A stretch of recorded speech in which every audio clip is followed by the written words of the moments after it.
Muy buenos días, amados hermanos. Que el Señor les continúe bendiciendo en este día. Muy bien, quiero invitarles, vamos a orar para entrar al momento de la palabra en esta mañana. Amado Padre que estás en los cielos, Señor, te glorificamos, invocamos tu santo nombre en esta hora, dándote gracias por tu misericordia, Señor, por tu fidelidad. Gracias, oh Dios, por tu presencia en la vida de cada uno de tus hijos. Señor, te pedimos en este momento que nos concedas buena sabiduría, Señor, y buen entendimiento en nuestro corazón para comprender tus palabras en esta mañana y buena voluntad, Señor, en nuestro corazón para poner en obra tus mandamientos. Padre, yo te ruego en el nombre de Jesús que tú sanes al que está enfermo, Señor, en este día, que tú libertes, que tú traigas paz, traigas gozo, traigas alegría, traigas la respuesta, Señor, que tus hijos necesitan en esta mañana. Y que tu palabra, Señor, como bálsamo sea ese aliciente para nuestro corazón, esa esperanza, Señor, para nuestra vida, pero que también, Señor, pueda confrontar nuestro corazón en esta mañana. Sujetamos ahora todo pensamiento, la obediencia a Cristo Jesús, todo señorío, toda autoridad a la obediencia a Cristo y declaramos que este tiempo te pertenece. Por quien oramos y te damos gracias. Amén y amén. Muy bien, quiero invitarles, vamos a abrir nuestras Biblias en el Evangelio según San Mateo capítulo 16. Vamos a leer versículo 13 al versículo 20 en esta mañana. Dice la Escritura: viniendo Jesús a la región de Cesarea de Filipo, preguntó a sus discípulos, diciendo: ¿quién dicen los hombres que es el Hijo del Hombre? Ellos dijeron: unos Juan el Bautista, otros Elías, y otros Jeremías, o alguno de los profetas. Él les dijo: ¿y vosotros, quién decís que soy yo? Respondiendo Simón Pedro dijo: tú eres el Cristo, el Hijo del Dios viviente. Entonces le respondió Jesús: bienaventurado eres, Simón, hijo de Jonás, porque no te lo reveló carne ni sangre, sino mi Padre que está en los cielos. Y yo también te digo que tú eres Pedro, y sobre esta roca edificaré mi iglesia, y las puertas del Hades no prevalecerán contra ella. Y a ti te daré las llaves del reino de los cielos, y todo lo que atares en la tierra será atado en los cielos, y todo lo que desatares en la tierra será desatado en los cielos. Entonces mandó a sus discípulos que a nadie dijesen que él era Jesús el Cristo. Amén. Muy bien, quiero compartir con ustedes un tema que le he puesto por título: una guerra espiritual. Y a manera de introducción quiero mencionar cómo estaba el escenario en medio de la aparición del Hijo de Dios al mundo. En medio de su llegada, cómo se encontraba el pueblo de Israel. Es interesante ver que antes de la aparición de Cristo, Dios había guardado silencio para con su pueblo alrededor de 400 años. Este tiempo se conoce como el silencio profético. Durante alrededor de 400 años no hubo profecía de parte de Dios, no se levantó profeta que trajese un mensaje para el pueblo de Israel. Y es en ese escenario donde Cristo aparece. Y parece ser que en medio de ese silencio de Dios, el gobierno de las tinieblas comenzó a aumentar su señorío sobre el pueblo de Israel. Y esto es muy importante porque como iglesia debemos tener presente que la maldad se está multiplicando sobre la tierra, que el pecado está aumentando, que la enfermedad está aumentando. ¿Y cuál debería ser la posición que nosotros tomemos frente a todas estas circunstancias. Pero quiero que leamos un pasaje antes de centrarnos aquí en este que acabamos de leer, que va a ser nuestro pasaje central en esta mañana. Pero quiero leerle lo que dice el Evangelio según San Lucas, capítulo 4, versículo 31 en adelante, para que veamos un poco más de este escenario que les estoy mencionando. Dice la Escritura, Lucas 4:31, descendió Jesús a Capernaum, ciudad de Galilea, y les enseñaba en los días de reposo. Y se admiraban de su doctrina, porque su palabra era con autoridad. Estaba en la sinagoga un hombre que tenía un espíritu de demonio inmundo, el cual exclamó a gran voz, diciendo, déjanos, ¿qué tienes con nosotros, Jesús Nazareno? ¿Has venido para destruirnos? Yo te conozco quién eres, el Santo de Dios. Y Jesús le reprendió diciendo, cállate y sal de él. Entonces el demonio, derribándole en medio de ellos, salió de él y no le hizo daño alguno. Y estaban todos maravillados y hablaban unos a otros diciendo, ¿qué palabra es esta que con autoridad y poder manda a los espíritus inmundos y salen? Y su fama se difundía por todos los lugares de los contornos. Entonces vemos el escenario en el cual el Hijo de Dios aparece. Es interesante que este pasaje registra que Jesús se encontraba en la sinagoga, el lugar de reunión, el lugar donde escuchaban la enseñanza de la ley. Pero en ese mismo lugar se encontraba un hombre poseído por un espíritu inmundo. Y en medio de esta situación, Jesús aparece y comienza a enseñar. Y la gente comienza a admirarse de la autoridad que Jesús tenía en sus palabras. Y eso es importante porque nos muestra la carencia de autoridad moral que había en los líderes religiosos de ese momento. Sus enseñanzas eran distintas a las que estaba enseñando el maestro de Galilea. Pero aparte de su enseñanza, Jesús se muestra como aquel que tiene una autoridad superior, una autoridad diferente a lo que los líderes religiosos habían estado mostrando al pueblo. Y es que Jesús tiene autoridad sobre los espíritus inmundos. Y la gente se admira y se maravilla y dice, ¿de dónde tiene esta autoridad? ¿Cuál es este tipo de autoridad que manda a los espíritus y le obedecen? Los espíritus inmundos habían tomado el control. Los endemoniados no tenían una solución porque, como decía ahorita, los líderes religiosos del momento no tenían autoridad moral para operar el poder de Dios. Pero en el pasaje que nosotros leíamos aquí en Mateo, la Biblia nos declara unas verdades que Jesús le dice a sus discípulos.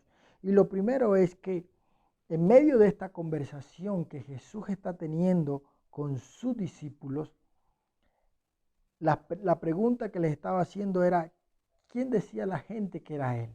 Pero luego les pregunta a ellos, ¿quién dicen ustedes que soy yo? Y aparece esa revelación especial que tuvo Pedro de parte de Dios el Padre cuando Pedro declara, tú eres el Cristo, el Hijo del Dios viviente.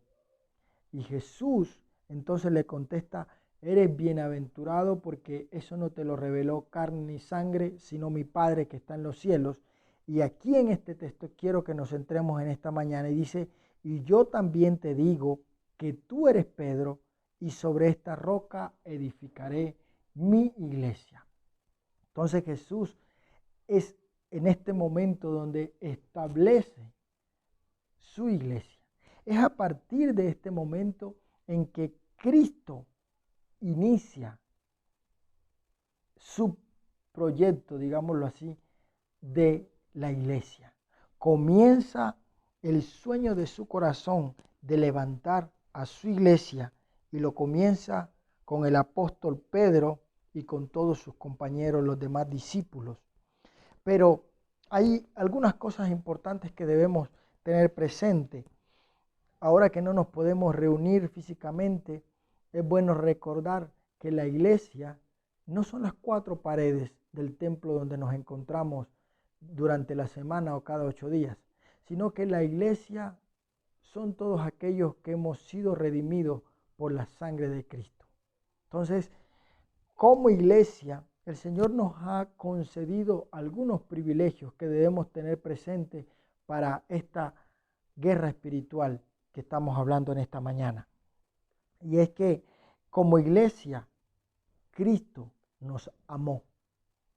Es importante que recordemos que Cristo amó a su iglesia. Dice la carta a los Efesios, se entregó a sí mismo por ella. Él se entregó por nosotros, por amor a nuestra vida. Pero también dice Efesios que Él es la cabeza y nosotros somos el cuerpo. Son privilegios que hemos recibido porque al pueblo de Israel no se le entregó el ser el cuerpo de Cristo, pero la iglesia es el cuerpo de Cristo. La iglesia fue purificada mediante el lavamiento por la palabra, dice la carta a los Efesios también, con el propósito de que como una novia nos presentemos para Él sin mancha y sin arruga o cosa semejante.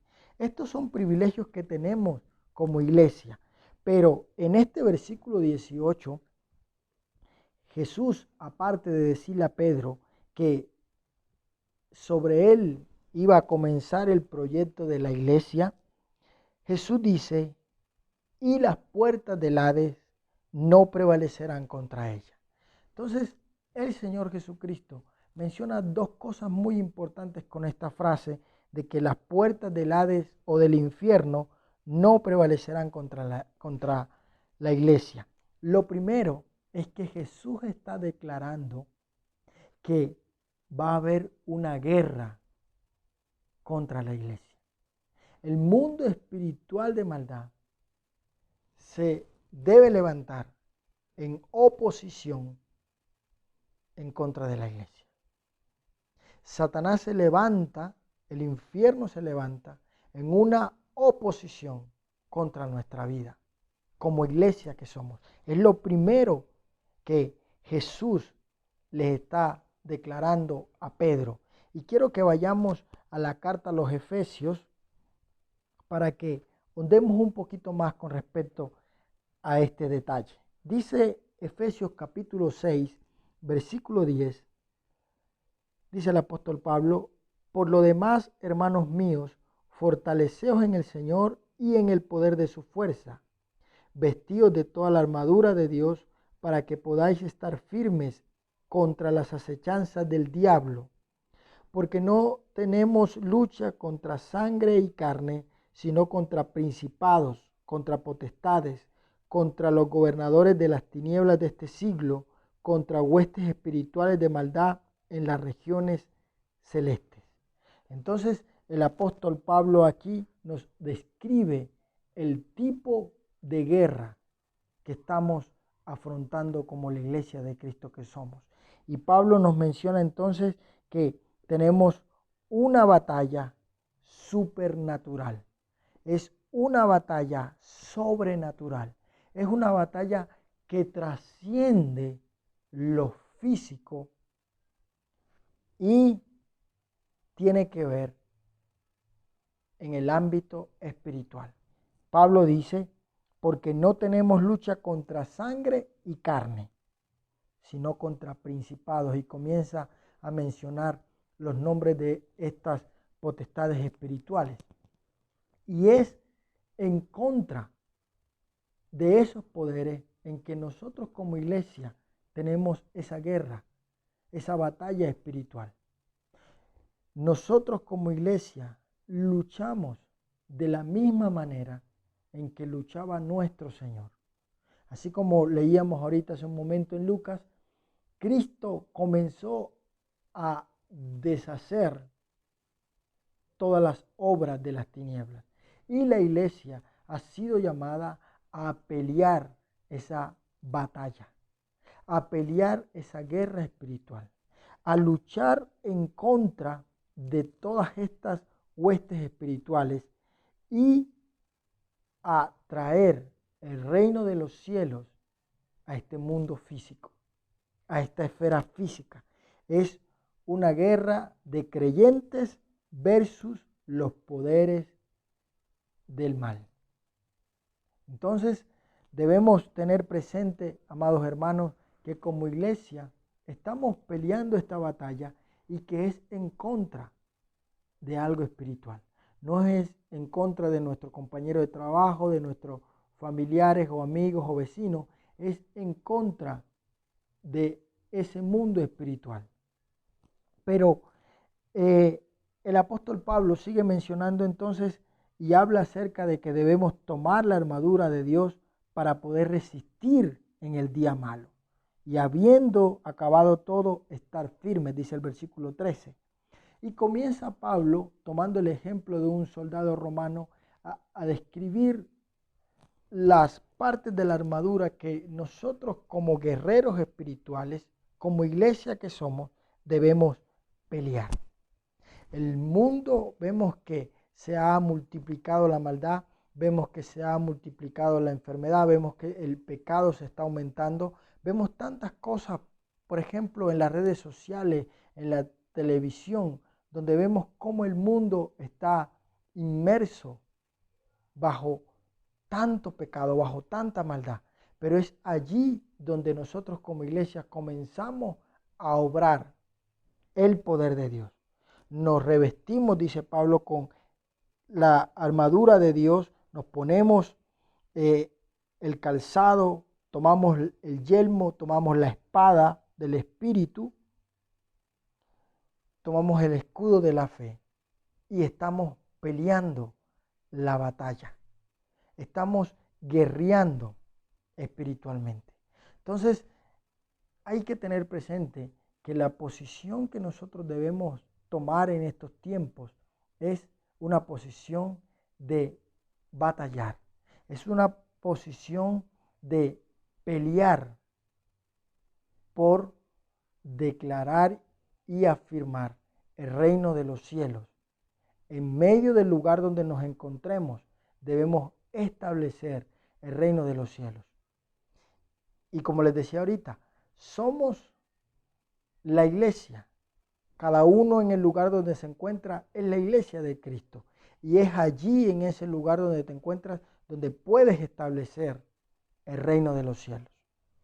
Pero como les decía, cuando Cristo declara que las puertas del infierno no prevalecerían contra la iglesia, aparte de declarar de que hay una guerra espiritual, también Cristo está hablando acerca de una promesa para su iglesia, y es que las puertas del infierno no pueden prevalecer contra la iglesia. Eso es una promesa de parte de Cristo para nosotros. Es una promesa de parte de Dios que debería traernos confianza en que si entendemos que estamos peleando una batalla, ya tenemos la victoria segura, de que el infierno no puede prevalecer contra nosotros. Así que no se desanime, no baje los brazos, por el contrario, tome fuerzas, aliente su corazón hacia adelante. El concepto de guerra lo podemos ver aún en el Antiguo Testamento, donde el Señor le ordenaba a Israel ir a pelear en contra de aquellas naciones paganas para ir estableciendo el reino de Dios. Esas naciones debían conocer el señorío de Dios sobre cualquier ídolo, sobre cualquier autoridad, sobre cualquier señorío. Y de la misma manera, el Señor llama a su iglesia a que peleemos la buena batalla de la fe, con la garantía de que las puertas del infierno no prevalecen contra nosotros. Con la garantía, como dice la carta a Colosenses, capítulo 2, que Cristo exhibió públicamente a los principados y a las potestades en la cruz del Calvario, triunfando sobre ellas. Sobre esas promesas, sobre esa victoria, nosotros debemos pelear y establecer. No como hizo el pueblo de Israel, que permitió que esa ola de espíritus inmundos se apoderaran de las personas y los líderes religiosos ya no podían hacer nada. Y vino el Hijo de Dios a establecer el reino de Dios. Por eso dice que los espíritus inmundos le decían a Jesús: ¿qué tienes contra nosotros? Vienes a destruirnos. Nosotros sabemos quién eres tú. Tú eres el Santo. Entonces ellos reconocían la autoridad de Cristo. Y de acuerdo a lo que el Señor le estaba prometiendo a su iglesia en este versículo que estamos leyendo de Mateo, el infierno no puede prevalecer contra nosotros. Quiero que vayamos al libro del profeta Isaías, capítulo 54. Hay una promesa muy importante para la iglesia también. Isaías capítulo 54, versículo 15, dice el profeta: si alguno conspirare contra ti, lo hará sin mí. El que contra ti conspirare, delante de ti caerá. He aquí que yo hice al herrero que sopla las ascuas en el fuego y que saca la herramienta para su obra, y yo he creado al destruidor para destruir. Ninguna arma forjada contra ti prosperará, y condenarás toda lengua que se levante contra ti en juicio. Esta es la herencia de los siervos de Jehová, y su salvación de mí vendrá, dijo Jehová. Este pasaje es una promesa que Dios le está dando a su pueblo. Dice: si alguno conspirare contra ti, lo hará sin mí. El que contra ti conspirare, delante de ti caerá. Dios está dando la garantía de que aquellos que se levantan en contra de nosotros, y estamos hablando de una guerra espiritual, lo hará sin Él y caerá delante de nosotros. Dice que Él conoce a aquel que destruye, Él lo creó. También dice que Él conoce a aquel que prepara las armas, al herrero que sopla en las ascuas, que prepara la herramienta. Y dice entonces el versículo 17 que ninguna arma forjada puede prosperar contra nosotros, que condenaremos toda lengua que se levante en contra de nosotros en juicio. Y me llama la atención la última frase del profeta que dice: esta es la herencia de los siervos de Jehová, y su salvación de mí vendrá, dijo Jehová. Dice entonces el profeta: esta es la herencia, lo que Dios nos entregó. Sobre esa verdad debemos guerrear esa batalla espiritual. Sobre esa verdad debemos pelear nuestras batallas. Declarar que el Señor nos ha dado la herencia de que ninguna arma contra nosotros prosperará. Debemos levantarnos en medio de toda esta circunstancia donde el enemigo está tomando parte. La iglesia debemos tomar el lugar que nos ha sido entregado. Pelear la buena batalla. Como dice el profeta, que Dios buscó entre la tierra un hombre que hiciese vallado, que se pusiera a favor de la tierra, y dice el profeta que Dios no lo halló. Es un tiempo en que Dios está buscando hombres y mujeres que se pongan en la brecha, que nos dispongamos para estar ahí peleando la buena batalla, estando firmes delante de Él. Así que el Señor te dice en esta mañana: no bajes tus brazos, fortalécete en la lectura de la palabra, fortalécete en la oración, toma el escudo de la fe para que puedas apagar los dardos del enemigo que está lanzando en contra de tu vida, de que las circunstancias no van a cambiar, de que todo va a empeorar. No, levántate en el nombre de Jesús. Fortalece tus rodillas en esta mañana en el nombre de Jesucristo, porque aunque el enemigo se levante, aunque las puertas del infierno ardan en contra de la iglesia, no pueden prevalecer.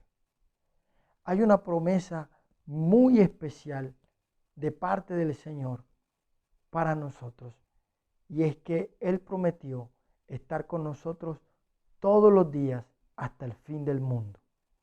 El Señor está contigo hoy, todo el resto de este día, estará contigo esta noche y también estará el día de mañana hasta el fin del mundo.